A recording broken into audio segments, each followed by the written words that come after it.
Waka, what's up, and welcome back to the channel for yet another FC Finch Eaglemoss review, and happy Friday to everybody. Today on the table, we're going to be taking a look at the Romulan Warbird Valdore as it appeared in Star Trek Nemesis, the last of the Next Generation movies, for better or for worse. Let me center it a bit more on the camera. And yeah, so halfway through the movie, when the Enterprise is up against the Scimitar, one of the models we reviewed earlier this year, it was aided by two Romulan Warbirds, and they were just like this. So our first, I believe in the Next Generation era, this was actually our first new Romulan ship that appeared in this movie. So we're going to take a look at the model today. I'm personally a big fan of this model, albeit it is a bit underwhelming, but I do love the aesthetic of the ship, and I think the model wears it well. But before we even get down to the ship, we're going to take a look at the magazine. So let me get the magazine out here, and of course, as usual, we have a nice fleet shot of the Valdore. And I don't believe Valdore is the class. Valdore is the name of the ship that the Romulans were in. I don't think a class was ever established in canon for this ship. I think it was called the Mogai in a game or something, but I'm not entirely sure. So if you know, feel free to leave a comment down below. Let me know if this was ever established a class, either in beta canon or alpha canon. I don't recall if it was ever an alpha canon, but you know what? I form my own headcanon anyway, as should all of you. So let me know if there was ever a class, be it canon or not, established with the ship. Sorry for the glare. Anyway, so we can see the nice 3D rendering. It is a Valdore type. That's what the model's calling it. It is launched in 2379, a length of 604 meters, and Commander the Natra. Oh man, I forget what else she played in. It was on the tip of my tongue. But anyway, the Valdore, John Logan, Star Trek Nemesis, designing the ship on screen. Of course, our stand instructions. We'll go over that in a bit. And it is a Romulan Star Empire Warbird in 2379, 604 meters, disruptor cannons, torpedo launchers, and under Commander Denatra. No cloaking device to speak of. And then, of course, we have a nice fleet rendering of the Valdore type. And there we have, of course, the Valdore as we see it getting pummeled by the Scimitar. Romulan Warbird Valdore. The Valdore was a new, sleeker type of Romulan Warbird that helped battle Shinzon's massive Reman warship. So you all know Shinzon was a madman. Mr. Dave Hardy. And there we have, of course, the Romulan Valdore. There we have shots of Star Trek Nemesis. Again, I love this scene. Say what you will about Nemesis. I frankly liked all the battle scenes. And again, I've said this before, it was just one more excuse to see the beautiful Enterprise E on screen. So there we go. And then we have those beautiful orthographic shots again. And for a ship that wasn't seen as much, it's so cool to have these. Got the engineering section. We got the long main nacelles. We got the secondary nacelles. Wow, 4 nacelles. Interesting. See what happens when I actually read these things?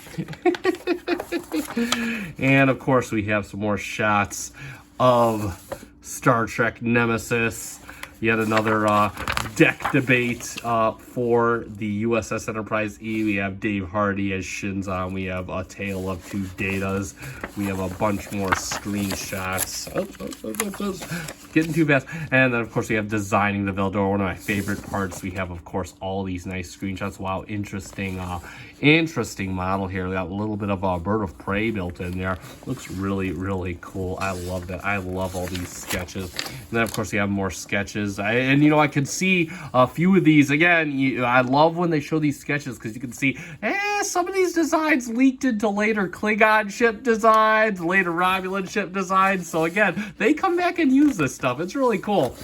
And then, of course, we have the Enterprise with the Warbirds going to battle against the Scimitar. And lastly, a nice lower orthographic shot of the Valdore type. And there we have it for the magazine. Now, moving on, the stand, this is going to be super quick because I glued it. It was one of the more problematic stands. But either way, stand at the peg. You all know how it works. And then, of course, you just clip on right between these little two devil horns back here. And there we go for having the ship in the stand. And it looks like it is flying off to outer space. and let's get a good look at the ship. Yeah, I know, you notice that I'm not editing. I'm kind of just going right through the review versus all these edits. I'm like, why am I doing this to myself? But either way, and there is the Valdore. And again, I love the profile of the ship. In fact, you flip it over, it's kind of got the Romulan symbol to it. I really do dig that.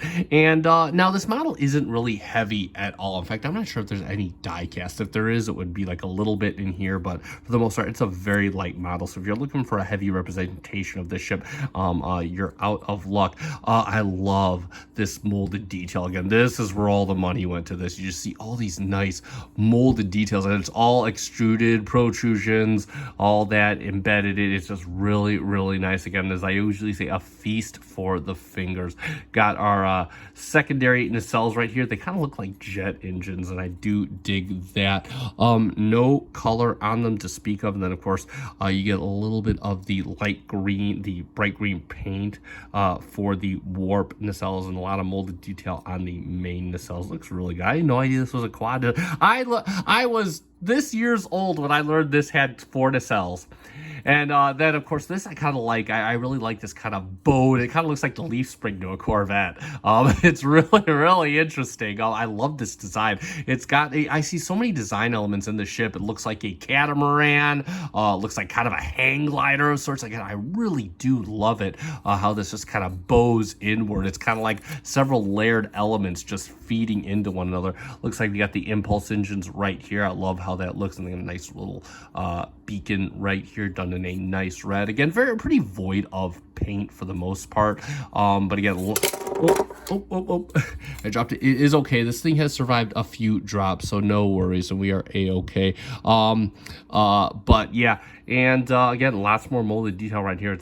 I love these designs on the lower base, and again, you got some nice green detailing right in here, a little bit right here. So nice subtle details, really, really good looking. And then again, if we move to the back, you know, we got typical right back here, more molded detail for the engineering section. Got a little bit of black right here, and then if we move on, we can see a lot of nice light detailing as we get to the beak of the ship. Same thing with the neck going on to the boom, and again, more this gappage. I love this gappage detail. Feels really good, looks really good, and yeah, no, just absolutely perfect. Yeah, molded detail all around the ship, and I love this. It's kind of got like a lizard-esque shape. You can see it's got like gills on it. Just so many design elements in this ship, and I absolutely love it. So again, really, really good. And that is pretty much it for this ship.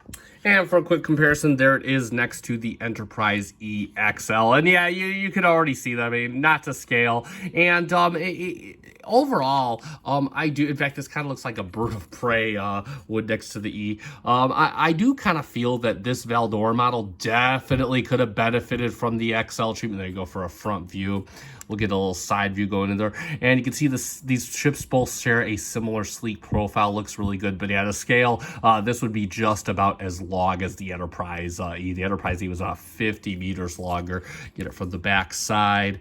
And yeah, but overall, I mean, they definitely look good together. Definitely kind of have that attack theme from the movie, so that is really, really cool. And again, really good looking ships. Just definitely, if Eaglemoss had been around, I really wish this would have gotten an XL, but there we go for a quick comparison. So let's summarize, and there we have it for the Eaglemoss Hero Collector Official Starships Collection Issue 31 Romulan Valdore type, as seen in the movie Star Trek Nemesis. And yeah, overall, this is a really decent model from Eaglemoss. Again, I will say that I would have wished that this would have got either a special edition model or an XL, just something bigger. But for what we got for the price point, definitely a solid model with that gives you so much to appreciate the design. And that's one thing I love about Eaglemoss is when they make these models, these obscure ships. The ship only had 5 minutes of screen time on movie, and unless you played the games, you really don't see much. So again, this model really gives you a chance to appreciate these details. Again, they give you all these nice detailing on the wings or the pylons. the capture. They give you all, there's so many design elements, and the model really does incorporate all of that and give you a chance to appreciate that. It's just, I really wish that we had something bigger to represent this ship, despite, having loved what we did get. So that being said, I do highly recommend this model, especially if you're a fan of the alien ships, or you're a fan of the movie ships, or you just want a really cool Star Trek ship, because this is one of the cool Star Trek ships. Definitely looks good on your shelf nevertheless. Durable, despite what its construction may feel like. So I dropped this thing a few times long before this video, so definitely a durable ship to have. And that being said, I do not know if this ship is currently on Master Replicas. I will take a look, and I will post the link in the description below if I do find it there before posting this video. And that being said, if you found this review fun and enjoyable and helpful, consider hitting the like button down below. That always helps me out. Also, if you want to see more Eaglemoss videos or videos like this, consider subscribing to my channel. I do Eaglemoss anywhere from 1 to 3 times a week, and it will be ramping up as the winter months start, so definitely look forward to that. And that being said, that is going to conclude this review. So for those of you that watch, thank you so much for watching. Live long and prosper. Blue skies smiling at me, nothing but blue skies.